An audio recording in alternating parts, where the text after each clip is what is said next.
আজকের এই ভিডিওতে আমরা দুটি গুরুত্বপূর্ণ খবর নিয়ে আলোচনা করব। প্রথম খবরটি এসেছে আমেরিকা থেকে, যেখানে ডোনাল্ড ট্রাম্পের প্রেসিডেন্ট হওয়ার সাথে সাথেই ভারত আমেরিকাকে একটি বড় প্রস্তাব দিয়েছে।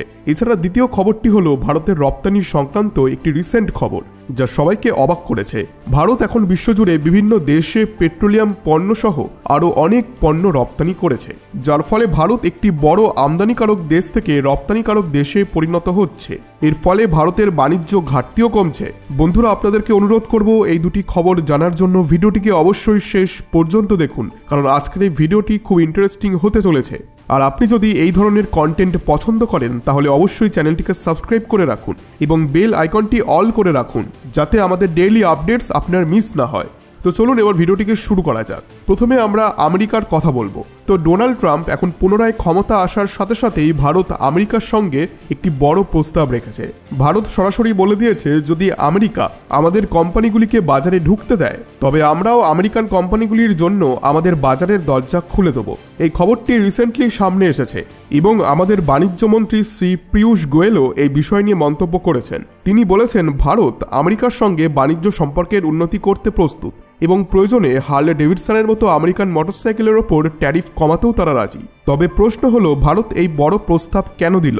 আসলে 4 বছর আগে যখন ট্রাম্প ক্ষমতায় ছিলেন তখনও তিনি ভারতের সঙ্গে একটি ব্যবসায়িক চুক্তি করার প্রস্তাব দিয়েছিলেন, কিন্তু তখনই কোভিড-19-এর কারণে সেই প্রক্রিয়া স্থগিত হয়ে যায় এবং প্রজেক্টটি হোল্ডে চলে যায়।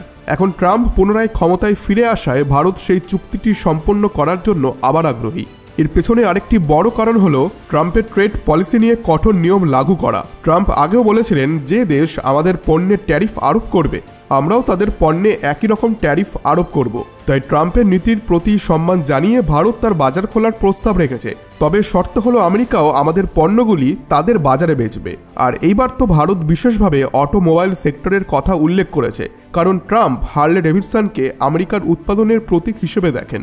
গতবার ট্রাম্পের শাসনকালে ভারত হার্লে ডেভিডসনের ওপর বেশ কিছু ট্যারিফ আরোপ করেছিল, যার ফলে সেটি ভারতীয় বাজারে প্রবেশ করতে পারেনি। তবে এবার ভারত প্রস্তুত হয়েছে সেই সেক্টরের ট্যারিফ কমানোর জন্য, যাতে আমেরিকান পণ্য ভারতে প্রবেশ করতে পারে। তবে শর্ত হলো ভারতও আমেরিকান বাজারে প্রবেশ অধিকার পাবে। ভারত ও আমেরিকার মধ্যে দীর্ঘদিনের মধ্যে একটি ভালো ট্রেড সম্পর্ক রয়েছে এবং বর্তমানে আমেরিকা ভারতের সবথেকে বড় ব্যবসায়িক পার্টনার। গত ফিনান্সিয়াল ইয়ারে ভারত আমেরিকার সঙ্গে প্রায় $36 বিলিয়ন ট্রেড সারপ্লাস অর্জন করেছে। এখন ট্রাম্পের ক্ষমতার আসার সাথে সাথে চীনের ওপরেও কঠোর নিষেধাজ্ঞা আরোপের সম্ভাবনা দেখা যাচ্ছে। এই সুযোগে ভারত নিজের রপ্তানি বৃদ্ধির সুযোগ দেখতে পাচ্ছে। ট্রাম্পের নীতির কথা মাথায় রেখে ভারত একটি প্রতিদানমূলক পদ্ধতি গ্রহণ করেছে, অর্থাৎ আমরা আপনাদেরকে আমাদের বাজারে প্রবেশের সুযোগ দেব, তবে বিনিময়ে আমাদেরকেও আপনাদের বাজারে প্রবেশের অধিকার দিতে হবে। এই পদক্ষেপ নিঃসন্দেহে ভারতের জন্য লাভজনক হতে পারে, কারণ এর ফলে আমাদের রপ্তানি এবং বাণিজ্যে বৃদ্ধি ঘটবে।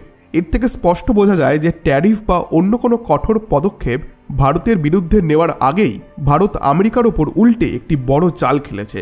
আর ভারতের এই পদক্ষেপ নিয়ে আপনাদের কি মতামত অবশ্যই সেটি কমেন্ট বক্সে লিখে জানান। চলুন এবার দ্বিতীয় খবরে আসি, যা ভারতের রপ্তানি সংক্রান্ত রিসেন্ট তথ্য নিয়ে। আজ ভারত বিভিন্ন ক্ষেত্রে বিশ্বের শীর্ষ রপ্তানিকারক দেশগুলির মধ্যে একটিতে পরিণত হয়েছে। সম্প্রতি প্রকাশিত তথ্য অনুযায়ী ভারত পেট্রোলিয়াম পণ্য, রত্ন এবং চিনির রপ্তানিতে উল্লেখযোগ্য সাফল্য অর্জন করেছে। এটি শুধুমাত্র তথ্য নয়, বরং এটি ভারতের শক্তিশালী অর্থনীতির চিহ্ন।